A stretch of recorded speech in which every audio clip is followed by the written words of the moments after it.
Good morning students. आपके हिंदी पाठ्य पुस्तक रोली का अगला पाठ बूढ़ा कुत्ता, जिसके लेखक हैं रामवृक्ष बेनीपुरी। बुढ़ापे में प्रत्येक प्राणी शक्तिहीन होकर दूसरों पर आश्रित हो जाता है। कुत्ते के माध्यम से लेखक ने मानव जीवन के प्रत्येक पड़ाव को दर्शाने की कोशिश की है। कहानी के माध्यम से हम इसे समझेंगे। एक बार एक पिल्ला लेखक के घर आ जाता है। लेखक के देखभाल और अच्छे खान पान को पाकर स्वस्थ होकर अच्छा खासा कुत्ता बन जाता है और अपनी वफादारी का प्रमाण देने लगता है। जो कुत्ते पहले उस पर भौंकते थे, उन्होंने इसे अपना सरदार मान लिया।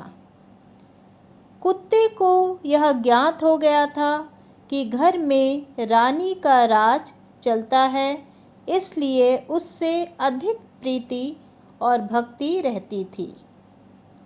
जब रानी मैके गई तो वह भी पालकी के साथ साथ उनके साथ गया।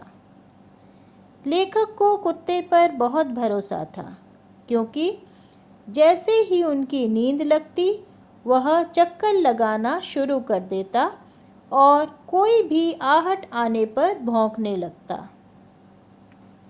एक बार घर में विदागिरी के कार्यक्रम के बाद सभी लोग गहरी नींद में सो गए थे।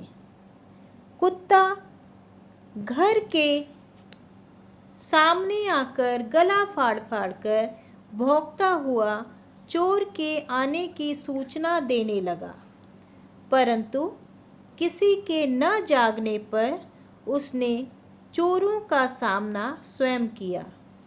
उस कुत्ते ने ही उस दिन बड़ा सर्वनाश होने से बचा लिया था। लेखक ने गांव से दूर घर बनवा लिया। पहरे के लिए किसी संतरी को नहीं रख पाए, तो उन्हें इसी कुत्ते का भरोसा था। कुत्ता घर के आसपास सदैव पहरा देते रहता था, परंतु बूढ़ा हो जाने पर सभी उस कुत्ते को दुत्कारने लगे। उसके शरीर पर घाव हो गए थे, जिससे बदबू आने लगी थी। कुत्ते से छुटकारा पाने के लिए लोग तरह तरह के उपाय बताने लगे। कोई कहता कुचिला खिला दीजिए, तो कोई कहता गोली से उड़ा दीजिए, परंतु लेखक ऐसा न कर पाए, क्योंकि बचपन से वह उनके घर में रहा और पूरी वफादारी के साथ सेवा की।